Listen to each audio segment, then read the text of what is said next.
Hey, 42 here. Siberia is vast. So vast that if it declared independence from Russia, it would instantly become the largest country on Earth. About a third of this vast wilderness is dominated by the TAIGA, a colossal forest about 1.5 times the size of India. And it was deep in the heart of this endless sea of trees that one of the most mysterious natural disasters in modern history took place, just over 100 years ago. On the 30th of June 1908, a huge section of the East Siberian taiga was leveled by something. The sheer scale of devastation was breathtaking. 80 million trees across almost 1,000 square miles were felled in what can only be described as a pocket-sized apocalypse.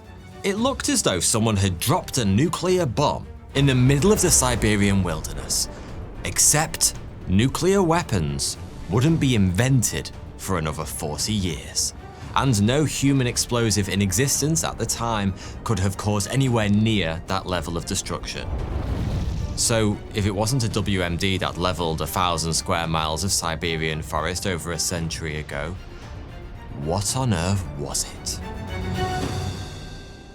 In 1927, Russian mineralogist Leonid Kulik ventured to the remote site, near the Podkamenia Tunguska River, armed with a team of scientists, a handful of local guides, and a theory. Kulik believed only one thing could possibly explain this remarkable Russian ruination: a meteor strike. To begin with, his investigation supported that hypothesis. The fallen trees all pointed in the same direction. And by following them, the team reached what was clearly some kind of ground zero. But it was there that Kulik found something that simply didn't make sense. Or to be precise, what he didn't find made no sense.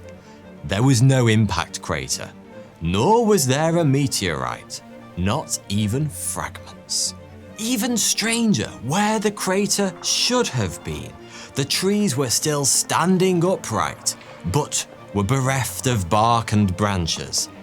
It was bloody bizarre, and serious questions remain even today.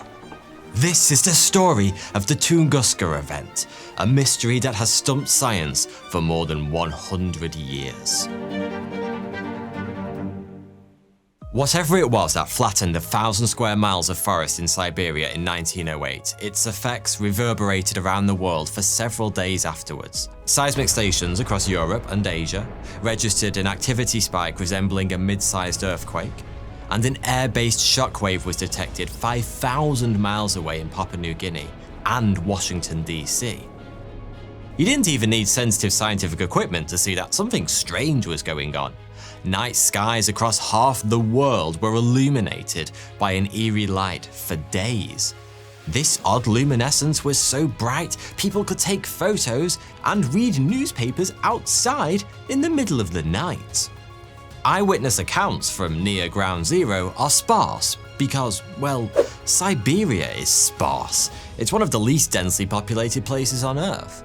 Hence, 1,000 square miles of forest were obliterated, yet the estimated death toll stands at a whopping 3. Not 3,000, not 300, just 3. Those who were unlucky enough to be nearby at the time all tell a similar tale.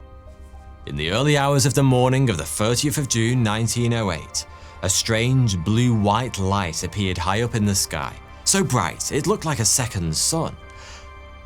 This light slowly moved towards the horizon over the course of 10 minutes or so, at which point the sky suddenly filled with flames.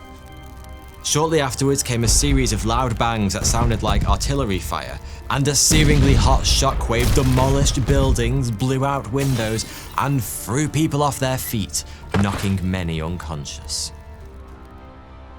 A plausible explanation for such wanton destruction has eluded scientists for decades. The site is incredibly remote, which has seriously hampered investigations, and what we have found barely even makes sense. The lack of an impact crater meant a meteor strike was out. There aren't volcanoes in the area, and whilst earthquakes can knock down trees, they don't generate airborne shockwaves or bright lights in the sky.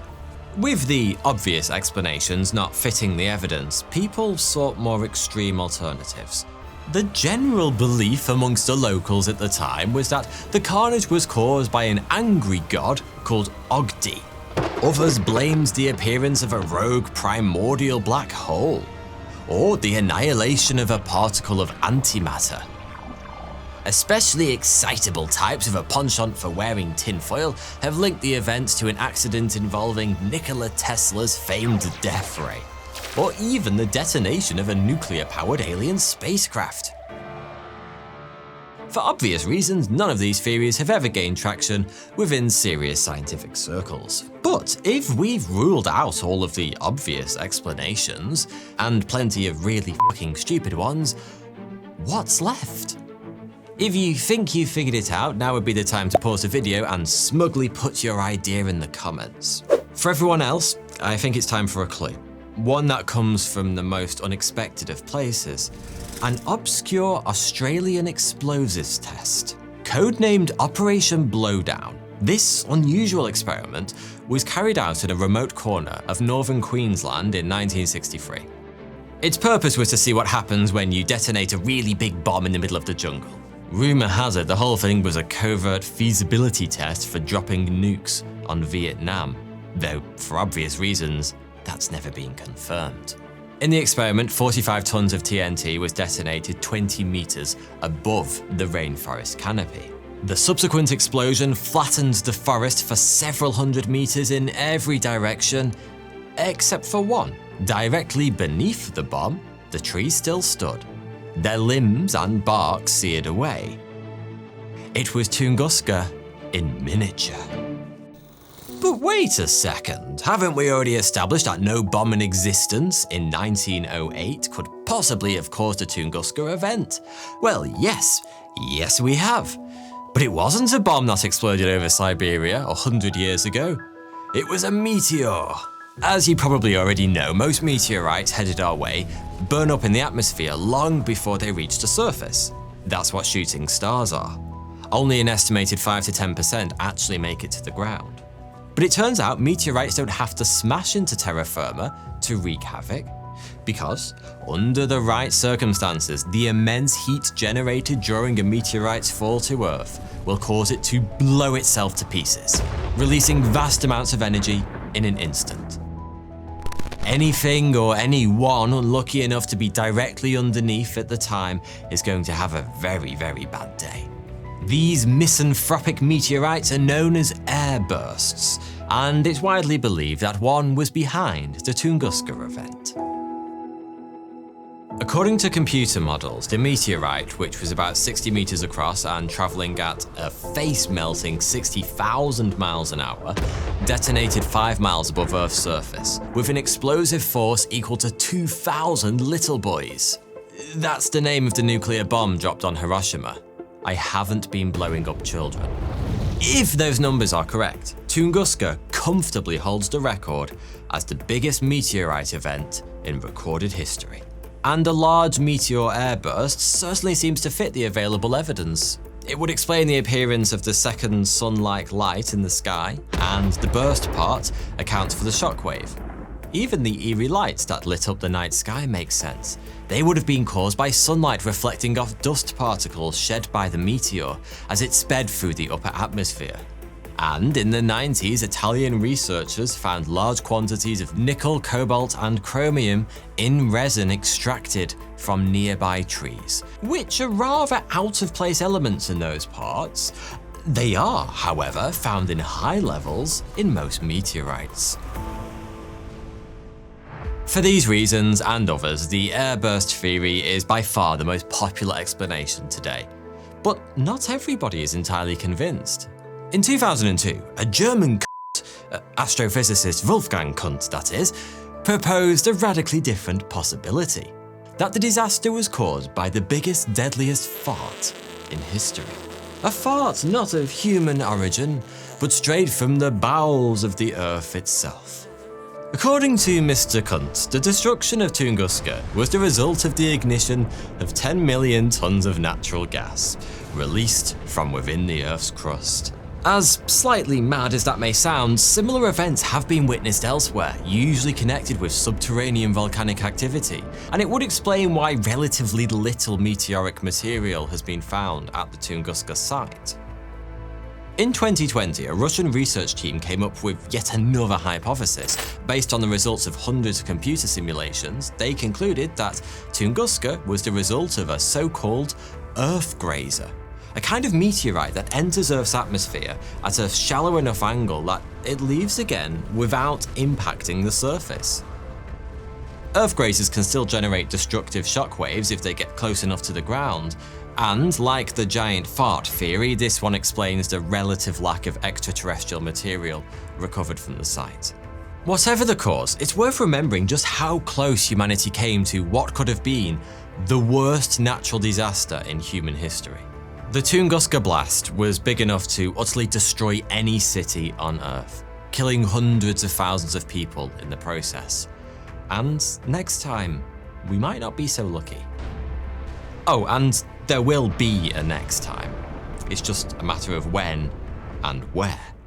There are tens of millions of asteroids bouncing around our solar system, and we only have good data on a tiny fraction of them. Our ability to detect and monitor them has increased exponentially over the last few decades, but as of today, we've only ever tracked 7 asteroids before they impacted Earth. Considering around 20 are thought to hit the surface every single day, that's a bit of a worrying stat. We're the planetary equivalent of a drunk boxer cowering on the ropes as unseen punches rain down on us from all sides. All we can do is pray that the knockout blow never lands. We have near misses all the time too. In early 2023, a city-killing asteroid about 90 meters across whizzed by the Earth well inside the Moon's orbit. We didn't even know it existed until about a month before. Had it been on course for London, New York, Tokyo? Well, we'd all have been f***ed. Okay, before you go out and invest your life savings in a bunker, it's time for the good news. It's true that we only have solid data on a tiny fraction of all asteroids in the solar system, but that tiny fraction includes almost all the really big ones. There's pretty much zero chance of an extinction event asteroid sneaking up and doing us like the last one did the dinosaurs. The city killers, though, are a bit more worrying. According to the European Space Agency, we've spotted significantly less than 1% of those, but asteroids of that size only impact the Earth on average about once every 1,000 years or so. And even if one does happen to be heading our way, chances are good that it won't be such a big deal. Over 50% of the global population lives in cities, but those cities only cover about 2% of the total land area of the planet. And that isn't even accounting for the 2/3 of Earth that's covered in water. A direct hit from a large asteroid one-shotting a big city, whilst not impossible, would be monumentally unlucky. In 2016, the United Nations announced that Asteroid Day would be celebrated around the world to raise awareness of the possibility that we might all get brutally murdered by rocks from space at any given moment. Fittingly, Asteroid Day is celebrated every year on the 30th of June, a nod to the Tunguska event, and a small reminder of what happened the last time the universe got bored and unleashed its ruinous fury on planet Earth. Thanks for watching.